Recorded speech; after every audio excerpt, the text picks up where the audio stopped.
Bonjour à tous et bienvenue dans la caverne de Radrogor. Aujourd'hui, une semaine avant sa sortie, j'ai le plaisir de vous détailler le contenu de la future extension Future Mission Acte de Sabotage, numérotée SWP45. Donc enfin une nouvelle mission en plus de celle qui est disponible dans le starter, dans la boîte de base. Sa sortie est donc prévue le 3 novembre prochain. Le tarif public c'est 15 $ environ. Donc chez nous en France, on sera plutôt à 12-13 euros. Comme d'habitude, jusqu'à présent, l'extension est multilangue, donc vous aurez les cartes de mission dans les différentes langues du jeu. Voici le dos de la boîte. Donc il contient une carte de mission, la mission 2 on va dire, 9 cartes de lutte et également des jetons dont on va parler juste après. Petit texte d'introduction, des forces ennemies sont engagées dans un affrontement spectaculaire. Ajoutez le nouveau set de mission Acte de Sabotage à vos parties de Star Wars Shatterpoint afin de proposer de nouveaux défis tactiques à vos groupes de combat. Donc vous l'avez remarqué, en plus de la carte de mission et des cartes de lutte de cette mission, nous avons des jetons supplémentaires. Donc il y a 5 jetons de dégâts en plus.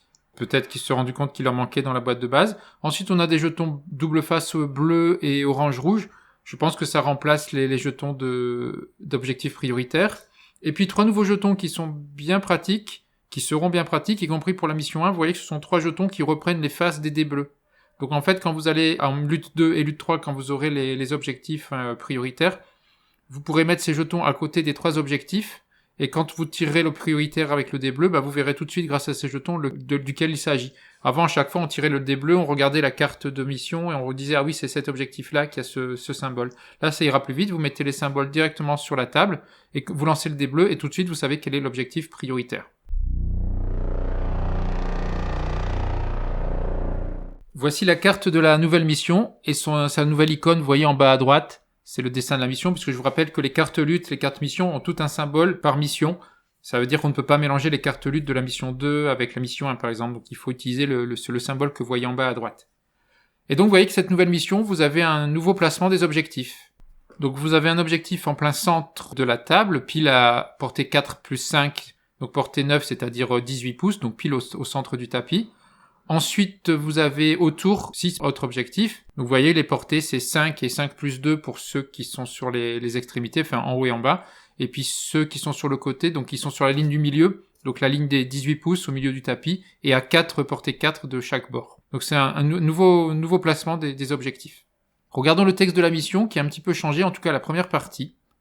Après, donc la mission s'appelle Acte de Sabotage. Après qu'un joueur a choisi une unité alliée à activer via la carte Shatterpoint, l'unité choisie gagne la capacité imprimée sur la carte lutte active jusqu'à la fin du tour. Donc je vais y revenir, mais vous allez voir que dans les 9 cartes lutte de cette mission, chacune de ces 9 cartes va donner une capacité que vous pourrez utiliser avec l'unité qui passe par la carte Shatterpoint. Mais je vais y revenir. Le reste du texte, c'est exactement la même chose que la première mission, c'est-à-dire qu'on a toujours la notion des objectifs prioritaires aléatoires, c'est-à-dire le dé bleu que vous lancez, et qui va positionner un objectif prioritaire. Donc c'est le même texte que la mission 1. Et voici les 3 cartes de lutte, enfin pour la lutte 1. Vous voyez que les objectifs actifs sont les mêmes, et qu'il y en a 6 actifs en même temps, donc ça forme un cercle, il n'y a que l'objectif central qui n'est pas actif. Quelle que soit la carte que vous allez piocher pour la lutte 1, vous saurez d'avance que vous aurez ces 6 objectifs actifs. La différence, c'est ce que j'expliquais un petit peu tout à l'heure, et c'est la différence de cette mission, c'est que chacune des cartes lutte donne un avantage, en tout cas une capacité, uniquement à l'unité qui sera activée par la carte Shatterpoint, pour vous et pour votre ennemi, pour votre adversaire évidemment. Donc il y a 3 capacités, et ces 3 capacités on va les retrouver dans les 3 luttes. Donc ce ne seront pas des capacités différentes pour les luttes 2 et 3, ce sera toujours ces 3-là. Donc il y a une capacité qui s'appelle Persévérance. Au début de l'activation de cette unité, chaque personnage va pouvoir foncer. Donc si vous activez avec Shatterpoint une unité, eh bien si c'est cette carte de lutte en cours, tous les personnages de votre unité passés par Shatterpoint pourront foncer. Donc ça c'est la mission qui s'appelle Placer les charges. Ensuite vous avez la mission Sécuriser les issues.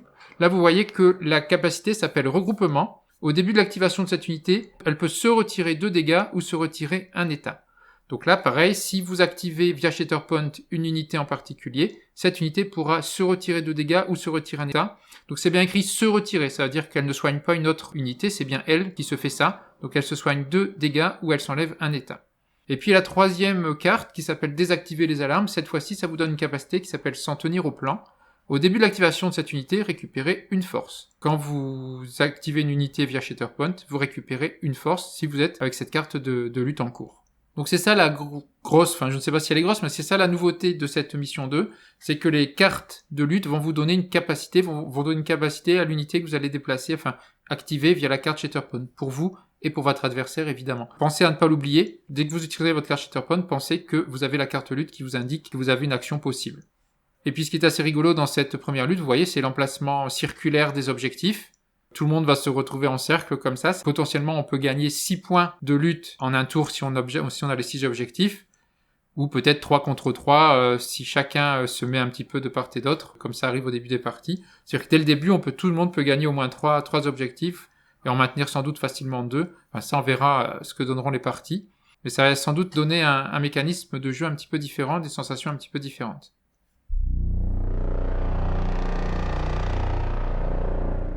Passons aux cartes de la lutte numéro 2. Donc cette fois-ci, les objectifs actifs sont différents et en fait on retrouve l'objectif prioritaire, c'est-à-dire que vous lancez un dé bleu à chaque tour et ça va activer tel ou tel objectif va devenir prioritaire sur les 3 actifs. Donc ça c'est comme dans la première mission, le joueur qui a perdu la première lutte choisit le haut ou le bas de la carte. Et puis vous voyez qu'en termes de capacité, on a les mêmes que dans la lutte 1, c'est-à-dire soit on peut foncer on a besoin de plus de temps, soit on peut se regrouper, c'est-à-dire se retirer 2 dégâts ou un état avec il brouille nos communications, et enfin s'en tenir au plan qui récupère une force, c'est avec la carte qui s'appelle communauté d'accueil inattendue. De nouveau, on a l'emplacement des objectifs actifs et un objectif prioritaire selon le symbole. Donc c'est à partir de cette lutte 2, mais comme pour la première mission d'ailleurs, qu'on va pouvoir utiliser les nouveaux pions qui sont fournis dans la mission. Vous mettez à côté des objectifs le symbole brisé, le symbole losange ou le symbole bouclier, et ça vous permettra de savoir très vite quel est l'objectif prioritaire quand vous aurez lancé le dé bleu. Donc on a besoin de plus de temps, on est plutôt sur une ligne verticale, un petit peu à gauche ou un petit peu à droite. Il brouille nos communications, on a un objectif qui est un peu séparé des 2 autres.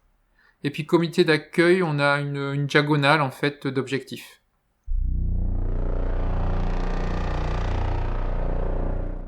Et enfin, voici les cartes de la lutte 3. Donc vous remarquez tout de suite qu'il n'y a pas le choix. Le joueur qui a perdu la lutte 2 ne peut pas choisir entre deux dispositions.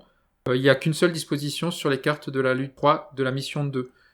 Donc se rendre au hangar, vous avez les objectifs actifs qui sont au milieu, horizontalement, avec la capacité persévérance donc qui permet de foncer l'unité Shatterpoint. Appeler le transport, c'est un peu plus dispatché, donc vous avez 2 objectifs sur la gauche et 1 à droite, avec la capacité regroupement, donc se retirer 2 dégâts ou se retirer un état. Et enfin la carte trouver le tunnel d'évacuation, là on a 2 objectifs alignés plutôt à droite et un seul, tout seul à gauche, où là c'est s'en tenir au plan, donc récupérer une force.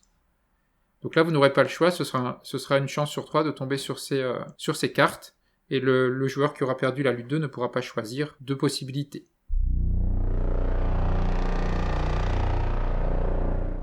J'en ai terminé pour le détail de cette nouvelle mission qui va donc sortir vendredi prochain, début novembre. Donc vous voyez qu'il y a quand même des changements. On a un emplacement des objectifs qui est différent. On a un nombre d'objectifs actifs qui est différent. On a jusqu'à 6 à la première lutte. Après, bien sûr, on retombe sur 3 à la lutte 2, à la lutte 3. On a ces capacités qui vont permettre pour chaque lutte de donner à la carte, à l'unité qui est activée par Shatterpoint, à donner à cette unité l'une des 3 capacités de cette mission. Donc soit ces personnages peuvent foncer, soit elles se soignent de 2 dégâts ou d'un état, soit elles récupèrent, et donc l'ensemble du groupe de combat récupère une force, un point de force. Donc ça va rajouter un petit supplément dans les missions, vous aurez ce petit bonus. À chaque fois que vous utiliserez la carte Shatterpoint, il faudra y penser. Vous avez aussi remarqué que dans la lutte 3, le joueur qui a perdu la lutte 2 n'a pas le choix. Vous avez qu'une seule possibilité. Il n'y a que dans la lutte 2 en fait que vous avez une possibilité, puisqu'on a vu aussi que la lutte 1, les objectifs actifs sont tous les mêmes, donc les 6 tout autour, et seul le central n'est pas actif. Donc ça va sans doute être plus tendu en termes de combat, parce que vous allez forcément prendre vos objectifs de votre côté, vous en prendrez ensuite un soit à gauche, soit à droite peut-être, et ça va être compliqué, je pense, de récupérer les 6 objectifs. Donc votre adversaire en aura toujours sans doute genre 2 actifs, donc même si vous en avez 4, eh bien lui il va en prendre 2 quand même, donc les points de lutte vont repartir d'un côté, enfin vraiment le jeu de tir à la corde. Donc j'ai l'impression que ce sera un peu plus difficile de maîtriser cette mission, en tout cas la première lutte de cette mission, avec ces 6 objectifs actifs. Forcément votre adversaire en aura un certain nombre, et donc vous n'arriverez sans doute pas à gagner si rapidement que la première mission pour la première lutte, enfin c'est ce que j'imagine. Donc voilà, ça rajoute quelques nouveautés, on n'est quand même pas sur un copier-coller de la lutte de la mission 1. Bon, il y a toujours cette notion d'objectif prioritaire qui vaut 2 points et qui est tiré un peu au hasard. On aime ou on n'aime pas, bon, ça donne le côté vraiment aléatoire, mais c'est vrai que parfois c'est rageant quand vous lancez votre dé bleu, ça tombe toujours sur l'objectif qui est loin de vous. Et inversement, si votre adversaire, quand il lance son dé bleu, il tombe toujours sur un objectif qu'il contrôle déjà. C'est sûr que c'est assez rageant, mais bon, c'est le côté aléatoire du dé bleu et des missions prioritaires, enfin des objectifs prioritaires. Que dire de plus? Ce qui était inattendu, c'est le fait qu'il y ait des jetons fournis avec cette mission. On n'a pas que les cartes, donc on n'a pas que la carte mission et les 9 luttes. On a des jetons en plus, donc des jetons de dégâts, puis surtout, ces 3 petits jetons qui reprennent les faces des dés bleus, du dé de défense, pour marquer en fait quels sont les objectifs qui ont associés à telle ou telle face. Donc ça va être pratique, y compris pour la mission 1, on pourra les utiliser, ces tokens. Donc ça, je trouve ça assez sympa. Et puis alors, il y a ces nouveaux tokens là, bleu et orange-rouge. Je suppose que c'est pour l'objectif prioritaire, mais on en avait déjà dans la boîte de base, sauf qu'ils étaient noirs et blancs. Donc est-ce que c'est pour changer les noirs et blancs, parce que ça veut rien dire noir et blanc, alors que bleu et rouge, on sait que le premier joueur c'est le bleu, le deuxième joueur c'est le rouge, je sais pas. C'est pas précisé. On verra si on a des informations là-dessus. En tout cas, voilà, nouveau paquet de missions. AMG a annoncé qu'il y en aurait 3 supplémentaires, enfin en tout. Donc là, on a le premier sur 3 qui vont sortir, 3 paquets de missions supplémentaires en plus de la boîte de base. Donc là, on est sur la première mission sur 3, des extensions qui vont sortir. Alors 12-13 euros, ça peut être cher effectivement pour une 10 cartes. Bon, il y a des petits jetons en plus, donc déjà c'est un peu plus acceptable. Mais de toute façon, il faut l'avoir, je pense. Je vous rappelle les règles. Si vous regardez dans le livre des règles, n'oubliez pas que c'est le premier joueur qui choisit la mission. C'est-à-dire que vous amenez votre escouade, votre groupe de combat avec une seule mission que vous avez choisie. Votre adversaire fait pareil. Il amène son groupe de combat avec une seule mission qu'il a choisie. Donc là, sur les 2 disponibles. Donc si vous amenez la même, comme ça c'était jusqu'à présent, puisqu'on avait que la première mission, il n'y avait pas le choix. Mais si l'un amène une mission et l'autre une autre mission, eh bien c'est le joueur 1 qui va choisir la mission à utiliser. Donc ça, je vous laisse relire les règles, puisqu'on l'a pas encore utilisé, vu qu'effectivement on n'avait qu'une mission pour l'instant. Donc ça va donner un nouveau pouvoir au joueur 1, c'est de choisir la mission quand les 2 joueurs amènent une mission différente. Bon là, il y a des chances que tout le monde amène la nouvelle mission dans les premières semaines, donc le joueur 1 n'aura toujours pas beaucoup le choix. Mais si il veut tenter, un joueur peut amener le premier paquet de missions et l'autre le deuxième, comme ça le joueur 1 aura toujours le choix finalement. C'est à voir si en casual, vous voyez avec votre adversaire, vous amenez chacun une mission différente. Par contre, en tournoi, évidemment, vous pouvez pas dire à vos adversaires d'amener telle ou telle mission. Ça, ce sera la loterie du tournoi. Bon, ben voilà, j'arrête de digresser. Je pense que j'ai fait le tour. Donc, cette extension qui va sortir vendredi prochain dans une semaine. Donc là, vous avez vu toutes les cartes et toutes les nouveautés. Merci à tous. À très bientôt dans la caverne de Radrogor. N'oubliez pas de vous abonner et de nous rejoindre sur le Discord.